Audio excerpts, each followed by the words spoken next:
Salam, xoş gördük hər birinizi. Bugün sizə Libra kitab nəşriyyatının tarixdən ibrətamiz hekayələr kitabından bir hekayə oxuyarıq.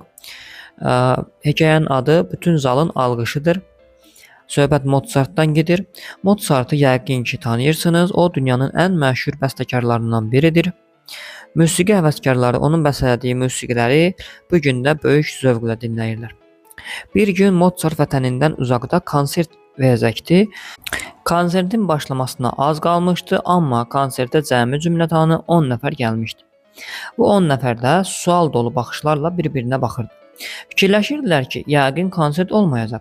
Bəstəkar 10 nəfərə görə əziyyət çəkib pianonun qapağını belə qaldırmayacaq.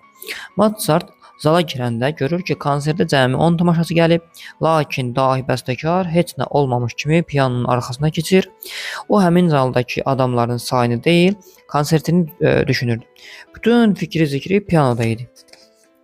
Mozart sənətin sehirli gücünə inanırdı.